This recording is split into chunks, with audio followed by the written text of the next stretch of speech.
Welcome friend. I hope you all are very well. Today we are going to discuss about chemiosmotic hypothesis. यानी आज की video में हमारा topic होगा chemiosmotic hypothesis या रसोप्रासनी परिकल्पना, a very important topic of NCERT syllabus या NCERT के फोटोसिंथेसिस चैप्टर का एक इंपॉर्टेंट टॉपिक है। तो ये हाइपोथेसिस हम पढ़ें तो सबसे पहली बात आती है कि ये हाइपोथेसिस है वो किसने प्रपोज की।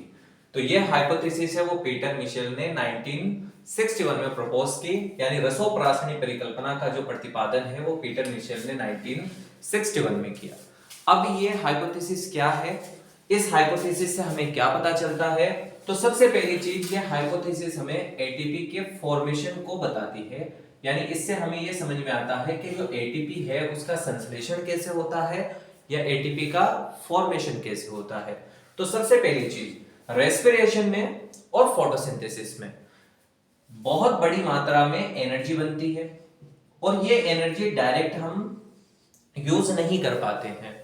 तो इस एनर्जी को एटीपी के फॉर्मेशन में हम यूज करते हैं ताकि बॉडी को जब भी एनर्जी की नीड होती है तो एटीपी को ब्रेक किया जाता है एडीपी और आईपी में, यानी इनऑर्गेनिक फॉस्फेट और एडिनोसिन डाइफॉस्फेट में हम एटीपी को क्या करेंगे, ब्रेक करेंगे। और ये एटीपी ब्रेक होगी तो इससे हमें क्या प्रोवाइड होगी, इससे हमें एनर्जी प्रोवाइड होगी। अब ये एटीपी क्या है वो तो हमें पता चल गया है कि एटीपी हमारी बॉडी की एनर्जी करेंसी है। अब ये एटीपी कैसे बनती है? तो एटीपी कैसे बनती है, तो एटीपी पहली बात तो आती है कि बनती कहां है। तो एटीपी बनती है फोटोसिंथेसिस में भी और एटीपी बनती है रेस्पिरेशन में भी। फोटोसिंथेसिस में एटीपी के फॉर्मेशन का जो मैकेनिज्म है उसको हम कहेंगे फोटोफॉस्फोरिलेशन, और रेस्पिरेशन में जो एटीपी का फॉर्मेशन है वो डायरेक्ट और ऑक्सीडेटिव फॉस्फोरिलेशन। तो सबसे पहले हम देखते हैं कि एटीपी फॉर्म कैसे होती है। तो एटीपी फॉर्म होती है कि जब एडिनोसिन डाइफॉस्फेट एक इनऑर्गेनिक फॉस्फेट के साथ जुड़ेगा तो बनेगा एडिनोसिन ट्राइफॉस्फेट। कोई भी रिएक्शन अगर उसमें जैसे ऑक्सीजन ऐड हो रही है तो ऑक्सीजन के ऐड होने से उसको हम क्या कहेंगे, ऑक्सीडेशन। इसी तरह अगर किसी रिएक्शन में फॉस्फोरस ग्रुप ऐड होता है या फॉस्फेट ग्रुप ऐड होता है तो फॉस्फेट ग्रुप ऐड होने को ही हम क्या कहेंगे, फॉस्फोरिलेशन।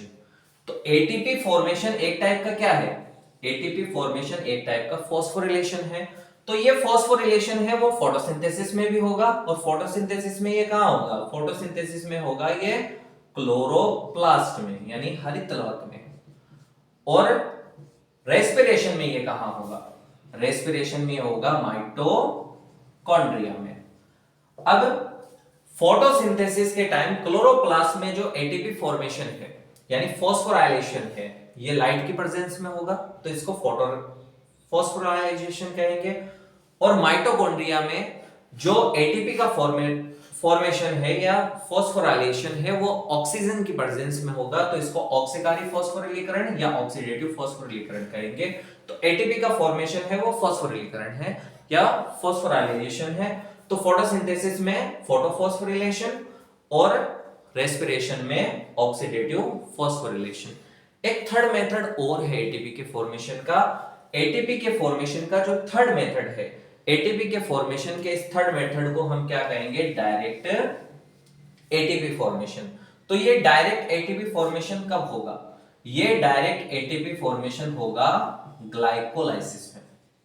ग्लाइकोलाइसिस में क्या होगा कि ग्लाइकोलाइसिस में एक तो जब 1,3 डाइफॉस्फोग्लिसरिक एसिड जब 3-फॉस्फोग्लिसरिक एसिड में कन्वर्ट होता है तो ये क्या करेगा, ये एक फॉस्फेट ग्रुप को बाहर निकालेगा और इस फॉस्फेट ग्रुप को एडीपी ऐड कर देगा या ये एडीपी से ऐड हो जाएगा और ये क्या बनाता है, एडिनोसिन ट्राइफॉस्फेट। तो ये फर्स्ट मेथड हो गया। इसी तरह जब पीईपी फॉस्फोइनोल पायरुवेट है, ये फॉस्फोइनोल पायरुवेट है, ये पायरुविक एसिड में चेंज होगा यानी पायरुविक अम्ल में ये बदलेगा। तो जब ये पायरुविक अम्ल में बदलेगा तब भी ये किसको रिलीज करेगा, फॉस्फेट ग्रुप को रिलीज करेगा। और ये फॉस्फेट ग्रुप है जब एडीपी से ऐड होगा तो यहां पर एटीपी का फॉर्मेशन होगा। तो यहां जो एटीपी का फॉर्मेशन हुआ है, ये कौन सा फॉर्मेशन है? Direct formation. फिर ऐसे ही ऑक्सीडेटिव फॉस्फोरिलेशन में भी एटीपी फॉर्म होती है और फोटोफॉस्फोरिलेशन में भी एटीपी फॉर्म होती है। अब डायरेक्ट एटीपी फॉर्मेशन में तो हमें क्लियर है कि एटीपी फॉर्म क्यों हुई, लेकिन फोटोफॉस्फोरिलेशन और ऑक्सीडेटिव फॉस्फोरिलेशन में अभी भी हमें क्लियर नहीं हो पा रहा है कि ये जो एटीपी है वो एटीपी क्यों फॉर्म हुई। तो यहां एटीपी के फॉर्मेशन को बताने के लिए या उसे समझाने के लिए पीटर मिशेल ने एक हाइपोथेसिस या एक परिकल्पना दी, और इसी परिकल्पना को हम किस नाम से जानते हैं?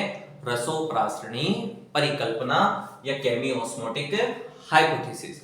अब आपको एक बात तो ये पता है कि फोटोसिंथेसिस में जो यानी फोटोसिंथेसिस में जो फॉस्फोरिलेशन हो रहा है वो कहां हो रहा है? क्लोरोप्लास्ट में यानी हरित लवक में। और ऑक्सीडेटिव फॉस्फोरिलेशन में जो फॉस्फोरिलेशन है वो कहां हो रहा है? वो हो रहा है माइटोकॉन्ड्रिया में। तो माइटोकॉन्ड्रिया में भी एटीपी का फॉर्मेशन हो रहा है और क्लोरोप्लास्ट में भी एटीपी का फॉर्मेशन हो रहा है। अब हमें यह समझना है कि इन दोनों में एटीपी का फॉर्मेशन कहां होता है।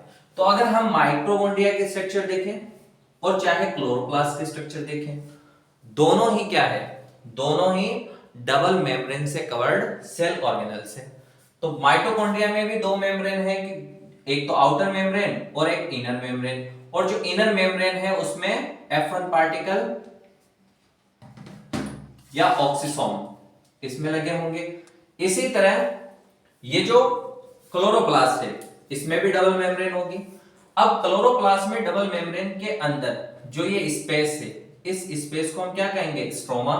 और यहां भी ये जो स्पेस है, इस स्पेस को क्या कहेंगे? स्ट्रोमा। तो यहां भी स्ट्रोमा है और यहां भी स्ट्रोमा है। अब ये जो यहां स्ट्रोमा है, इस स्ट्रोमा में कॉइन यानी जो सिक्के हैं उनके ढेर के जैसे स्ट्रक्चर होगी, और ये सिक्कों के ढेर के जैसी जो स्ट्रक्चर होगी, इस स्ट्रक्चर को हम क्या कहते हैं? ग्रेना कहते हैं। और ये जो ग्रेना है, इस ग्रेना का हर एक कॉइन या जो हर एक सिक्का है, यही सिक्का क्या कहलाएगा? यही सिक्का कहलाएगा थाइलेकोइड, यानी इसी को हम क्या कहेंगे? थाइलेकोइड कहेंगे। इसी तरह यहां पर ये स्ट्रोमा है और इस स्ट्रोमा में क्या भरा हुआ है? इस स्ट्रोमा में भरा हुआ है मैट्रिक्स। अब यहां जो एटीपी का फॉर्मेशन होगा या जो एटीपी स्टोर होगी, यहां एटीपी इस मैट्रिक्स में स्टोर होगी और यहां पर जो एटीपी है वो इस स्ट्रोमा में स्टोर होगी। अब बात ये आती है कि एटीपी स्टोर तो होगी, लेकिन एटीपी को बनाएगा कौन? तो एटीपी कैसे बनेगी या फोटोफॉस्फोरिलेशन के टाइम एटीपी कैसे बनती है, इसके लिए हम इसको एक बार कहां से इसको समझने की कोशिश करेंगे। हम समझेंगे इसको फोटोसिंथेसिस से। तो सबसे पहली चीज, अगर हमें क्या करना है, अगर हमें एटीपी का फॉर्मेशन करना है, तो इसके लिए हमें अकॉर्डिंग टू केमी-ऑस्मोटिक हाइपोथेसिस हमें किस किस चीज की रिक्वायरमेंट होगी? एक तो मेम्ब्रेन चाहिए, एक हाइड्रोजन ग्रेडियंट यानी हाइड्रोजन परवणता चाहिए, एक एटीपी सिंथेज और एटीपेज एंजाइम, और एक प्रोटॉन पंप। ये नीट 2023 का ये क्वेश्चन था कि केमी-ऑस्मोटिक हाइपोथेसिस के अकॉर्डिंग हमें एटीपी फॉर्मेशन के लिए किन किन चीज की रिक्वायरमेंट होगी। तो मेम्ब्रेन की रिक्वायरमेंट होगी, प्रोटॉन ग्रेडियंट की रिक्वायरमेंट होगी, एटीपी सिंथेज एंजाइम की रिक्वायरमेंट होगी और प्रोटॉन पंप की रिक्वायरमेंट होगी। तो सबसे पहले हम देखते हैं कि एटीपी बनने के लिए हमें सबसे ज्यादा नीड किसकी है? हमें चाहिए प्रोटॉन ग्रेडियंट। अब ये प्रोटॉन ग्रेडियंट का मतलब क्या है? तो ग्रेडियंट या प्रवणता का मतलब होता है ढाल या उतार चढ़ाव।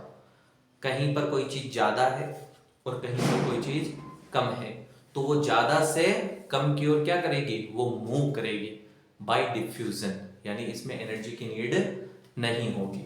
तो अब चाहे माइटोकॉन्ड्रिया हो और चाहे क्लोरोप्लास्ट हो, दोनों में ही जब एटीपी बनती है, तो एटीपी बनने के लिए यहां किस चीज की नीड है? यहां नीड है प्रोटॉन ग्रेडियंट की, यानी हाइड्रोजन आयन के ग्रेडियंट की। अब ये हाइड्रोजन आयन का ग्रेडियंट बना कैसे? तो इसको हम एक बार कहां से एक्सप्लेन करते हैं, फोटोसिंथेसिस में। फोटोसिंथेसिस में ये क्लोरोप्लास्ट है और ये क्लोरोप्लास्ट में थाइलेकोइड की मेम्ब्रेन है और ये थाइलेकोइड का क्या है, ल्यूमेन, और ये है स्ट्रोमा। अब सबसे पहले होगा क्या, यहां सबसे पहले बनेगा प्रोटॉन ग्रेडियंट। अब ये प्रोटॉन ग्रेडियंट कैसे बनेगा, तो इसके 3 मेन रीजन है। फर्स्ट रीजन क्या है, फर्स्ट रीजन है वाटर का फोटोलाइसिस। तो वाटर का जो फोटोलाइसिस होगा, उस फोटोलाइसिस से क्या बनते हैं, उस फोटोलाइसिस से प्रोटॉन बनते हैं। अब ये जो वाटर का फोटोलाइसिस है, ये फोटोलाइसिस कहां होता है, ये फोटोलाइसिस होता है फोटोफॉस्फोरिलेशन में। कौन से, नॉन साइक्लिक फोटोफॉस्फोरिलेशन में। अब नॉन साइक्लिक फोटोफॉस्फोरिलेशन में क्या है, ये जो थाइलेकोइड की ल्यूमेन है, इस थाइलेकोइड की ल्यूमेन में जो वाटर के मॉलिक्यूल है, उन वाटर के जो मॉलिक्यूल है वो यहां टूटेंगे और उनके ब्रेक होने से यहां पर बनते हैं प्रोटॉन, ऑक्सीजन और इलेक्ट्रॉन। और ये इलेक्ट्रॉन कहां चले जाते हैं, ये इलेक्ट्रॉन चले जाएंगे कहां, फोटोसिस्टम सेकेंड के जो ग्राही है या जो इलेक्ट्रॉन रिसेप्टर है वो इनको ले लेंगे। और कंटिन्यू जब यहां फोटोलाइसिस होगा वाटर का, तो ल्यूमेन में स्टोर होते जाएंगे कौन, H+ आयन। तो H+ आयन कंटिन्यू या प्रोटॉन कंटिन्यू ल्यूमेन में स्टोर होते रहेंगे। तो ल्यूमेन में जो कंसंट्रेशन है किसका, H+ आयन का, वो इंक्रीज होने लगेगा कंपेयर टू स्ट्रोमा। यानी यहां कंटिन्यू H+ आयन है वो इंक्रीज होंगे, उनका कंसंट्रेशन, उनकी सांद्रता क्या होती जाएगी, बढ़ती जाएगी। ये तो हो गया फर्स्ट रीजन। सेकंड रीजन ये है कि ये इलेक्ट्रॉन जब ट्रांसफर होंगे कहां, ये इलेक्ट्रॉन जब ट्रांसफर होंगे फोटोसिस्टम सेकंड में, तो फियोफाइटिन जो फोटोसिस्टम सेकंड का प्राइमरी इलेक्ट्रॉन रिसेप्टर है, वो इलेक्ट्रॉन किसको दे देगा, प्लास्टोक्विनोन को। और प्लास्टोक्विनोन इन इलेक्ट्रॉन को देंगे साइटोक्रोम कॉम्प्लेक्स को, cytochrome B6 and cytochrome F। Then ये साइटोक्रोम है वो इलेक्ट्रॉन किसको ट्रांसफर करेंगे, प्लास्टोसाइनिन को। और प्लास्टोसाइनिन इन्हें वापस किसके रिएक्टेंट यानी किसके अभिक्रिया केंद्र, फोटोसिस्टम फर्स्ट के अभिक्रिया केंद्र में भेज देगा और वहां से ये इलेक्ट्रॉन चले जाते हैं फेरिडोक्सिन के पास। अब यहां जो प्लास्टोक्विनोन है, ये प्लास्टोक्विनोन एक इलेक्ट्रॉन वाहक तो है, यानी इलेक्ट्रॉन का कैरियर तो है, लेकिन इलेक्ट्रॉन कैरियर के साथ साथ ये प्रोटॉन कैरियर का भी काम करता है। तो ये बाहर से क्या करेगा, जब ये इलेक्ट्रॉन को कहां मूव करवा रहा है, ये साइटोक्रोम कॉम्प्लेक्स में जब इलेक्ट्रॉन को मूव करवा रहा है, तो ये साथ के साथ एक काम और करता है। वो क्या करता है कि ये जो स्ट्रोमा है वहां से प्रोटॉन को भी कहां पर ले आता है, थाइलेकोइड की ल्यूमेन में। तो थाइलेकोइड की ल्यूमेन में एक तो इंक्रीज हो रहे थे प्रोटॉन, किस वजह से, वाटर के टूटने से, और दूसरे कहां से आ गए, प्लास्टोक्विनोन के थ्रू स्ट्रोमा से ल्यूमेन में। तो स्ट्रोमा में जो हाइड्रोजन आयन है उनका जो कंसंट्रेशन है वो कम होने लग गया, और ल्यूमेन में हाइड्रोजन आयन का जो कंसंट्रेशन है वो ज्यादा होने लग गया, वो बढ़ने लग गया। तो ये सेकंड रीजन हो गया। अब थर्ड रीजन, अगर हमें कहीं पर कंसंट्रेशन बढ़ानी है, जैसे हमें प्रोटॉन की कंसंट्रेशन बढ़ानी है, तो सिंपल सा तरीका है, जहां हमें कंसंट्रेशन बढ़ानी है वहां नए प्रोटॉन पैदा करो, वहां प्रोटॉन बनते जाएंगे तो कंसंट्रेशन बढ़ जाएगी। लेकिन एक दूसरा तरीका है, या सामने वाले की कंसंट्रेशन क्या कर दो, कम कर दो।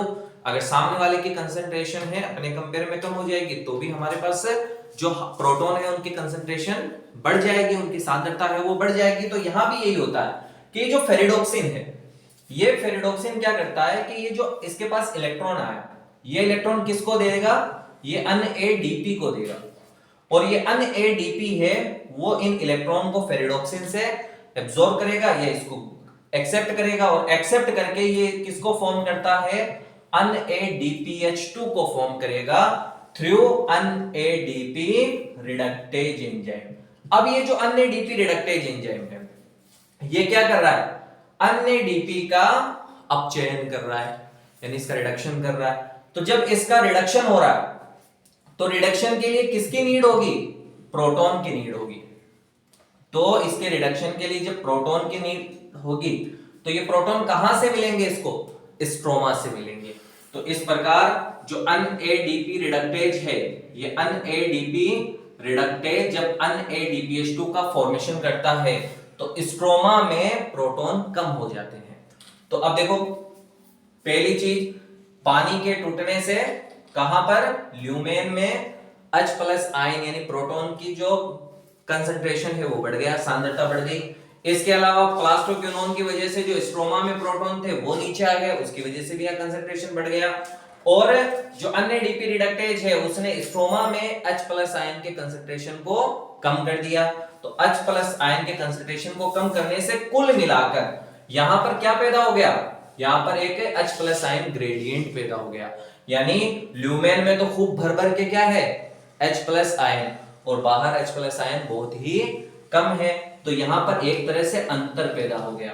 अब ये अंतर इतना ज्यादा हो गया कि जो H प्लस आयन है वो बाहर आना चाहते हैं। किससे बाहर आना चाहते हैं? इस ल्यूमेन से, यानी थाइलेकोइड की ये जो मेम्ब्रेन है, इस मेम्ब्रेन को तोड़कर ये बाहर आना चाहते हैं। और इनको क्या चाहिए? इनको एक पाथ या चैनल चाहिए। और ये पथ या जो चैनल है ये इनको कौन प्रोवाइड करवाएगा? ये चैनल इनको प्रोवाइड करवाएगा एटीपी सिंथेज एंजाइम। अब एटीपी सिंथेज एंजाइम के दो पार्ट हैं। एक पार्ट तो कहां है? जो मेम्ब्रेन के अंदर धसा हुआ है, इसको हम क्या कहेंगे? F0। और एक पार्ट है इसका वो मेम्ब्रेन के बाहर है, और मेम्ब्रेन के बाहर जो पार्ट है इसको हम कहेंगे F1। तो एटीपी सिंथेज के दो पार्ट है। तो इसका जो फर्स्ट पार्ट है ये क्या करता है? ये चैनल प्रोवाइड करता है। ये चैनल प्रोवाइड कराएगा, किसको प्रोवाइड करेगा? इन प्रोटॉन को। तो जैसे ही प्रोटॉन को ये चैनल प्रोवाइड होगा तो प्रोटॉन क्या करेंगे? प्रोटॉन बाहर निकलने की कोशिश करेंगे। किसकी वजह से? डिफ्यूजन की वजह से। क्योंकि डिफ्यूजन में क्या होगा? यानी विसरण में क्या होगा? जहां जिसकी सांद्रता ज्यादा होती है वो कहां जाने की कोशिश करेगा? कम सांद्रता की ओर जाने की कोशिश करेगा। तो ये जो H प्लस आयन है वो बाहर निकलने की कोशिश करेंगे। तो जैसे ही H प्लस आयन F0 से बाहर निकलता है तो वो F1 की स्ट्रक्चर है उसमें चेंज लाने की कोशिश करता है, या उससे F1 क्या होगा? रोटेट होगा। तो F1 जब ये रोटेट होगा तो एटीपी सिंथेज एंजाइम क्या करता है? इस एनर्जी को यूज करके एडीपी और इनऑर्गेनिक फॉस्फेट को जोड़कर इसका यूज करता है एटीपी के सिंथेसिस में। और यहां पर क्या बनेगा? एटीपी। इसको डैम वाले कॉन्सेप्ट से समझ सकते हो कि हम पहले क्या करेंगे? बहुत सारे पानी को एक डैम में स्टोर करेंगे। तो डैम में जब वो पानी स्टोर होगा तो अपने अंदर पोटेंशियल एनर्जी लेगा, यानी अपने अंदर क्या लेगा? वो स्थितिज ऊर्जा लेगा। अब उसमें इतनी हमने स्थितिज ऊर्जा बढ़ दी कि जैसे ही उसको हम बाहर निकालेंगे तो बाहर निकालते ही वो पानी अपने प्रेशर की वजह से इतना तेजी से बाहर निकलेगा कि उससे क्या बनेगी? उससे काइनेटिक एनर्जी बनेगी। और ये काइनेटिक एनर्जी किसको घुमा देती है? टरबाइन को घुमाती है। और उस टरबाइन का यूज करके हम क्या करते हैं? इलेक्ट्रिसिटी बनाते हैं। तो वैसे ही यहां अंदर कौन सी एनर्जी है? पोटेंशियल एनर्जी है। तो जैसे ही चैनल ने इसको क्या दिया? रास्ता दिया। तो चैनल ने रास्ता देते ही प्रोटॉन तेजी से बाहर निकले, और प्रोटॉन के तेजी से बाहर निकलने की वजह से क्या हुआ? जो एटीपी सिंथेज है वो मूव हुआ, उसमें समरूपण हुआ। और उसमें समरूपण होने से क्या किया? जो एनर्जी थी उस एनर्जी को इसने यूज कर लिया एडीपी को इनऑर्गेनिक फॉस्फेट से जोड़कर एटीपी बनाने में। और यही क्या है? केमियोस्मोटिक हाइपोथेसिस। क्या बताती है हमें केमियोस्मोटिक हाइपोथेसिस? कि एटीपी का फॉर्मेशन कैसे होता है। कहां पर? क्लोरोप्लास्ट में फोटोसिंथेसिस के टाइम और माइटोकॉन्ड्रिया में रेस्पिरेशन के टाइम। क्लोरोप्लास्ट में कब? फोटोफॉस्फोरिलेशन के टाइम, और माइटोकॉन्ड्रिया में ऑक्सीडेटिव फॉस्फोरिलेशन के टाइम। बस दोनों में डिफरेंस ये है कि यहां पर क्या है? यहां जो वॉल यानी जो यहां मेम्ब्रेन है उसमें H प्लस आयन मेम्ब्रेन के बाहर स्टोर होते हैं और अंदर आते हैं। यहां उल्टा है, यहां H प्लस आयन है वो अंदर स्टोर होते हैं और स्ट्रोमा में बाहर आते हैं। तो माइटोकॉन्ड्रिया और क्लोरोप्लास्ट में यही डिफरेंस है। बाकी जनरली केमियोस्मोटिक हाइपोथेसिस से दोनों में ही हम एटीपी के फॉर्मेशन को इजीली समझ सकते हैं। तो यहां पर हमने देख लिया कि एटीपी या जो एटीपी फॉर्मेशन या केमियोस्मोटिक हाइपोथेसिस के लिए कौन कौन सी चीजें क्या है यहां जिम्मेदार है। तो सबसे पहले अगर हम पूछे एटीपी को कि तुझे बनने के लिए सबसे जरूरी चीज क्या थी, तो ये क्या कहेगा? एटीपी सिंथेज, यानी एक चैनल चाहिए। अब ये चैनल क्यों बना? ये चैनल इसलिए बना, या सबसे पहले इसको क्या चाहिए? इसको एनर्जी चाहिए। और ये एनर्जी कहां से आई? ये एनर्जी आई हाइड्रोजन आयन ग्रेडियंट से। तो ये ग्रेडियंट किसकी वजह से आया? ये ग्रेडियंट आया इस मेम्ब्रेन की वजह से। अगर ये मेम्ब्रेन नहीं होती तो क्या नहीं होता? हाइड्रोजन आयन ग्रेडियंट नहीं होता। सेकंड चीज, मेम्ब्रेन की वजह से हाइड्रोजन अंदर स्टोर हुए, यानी हाइड्रोजन आयन अंदर स्टोर हुए, बाहर नहीं हुए, तो अंदर क्या इनकी मात्रा ज्यादा हो गई, तो यहाँ ग्रेडियंट पैदा हो गया। अब इस ग्रेडियंट को कम करने के लिए क्या था, एक प्रोटॉन पंप था। तो ये जो F0 है ये प्रोटॉन पंप का काम कर रहा है, ये प्रोटॉन को क्या कर रहा है, बाहर निकाल रहा है। और प्रोटॉन के पंप के बाद में एक एंजाइम था, कौन, एटीपी सिंथेज। ये इस प्रोटॉन पंप की वजह से जो काइनेटिक एनर्जी इसको मिली, इस एनर्जी का यूज किस में करता है, एटीपी के फॉर्मेशन में करता है। उम्मीद करता हूं आपको ये वीडियो समझ में आई होगी। अगर आपको और वीडियो चाहिए तो हमारे चैनल से जुड़े रहिए।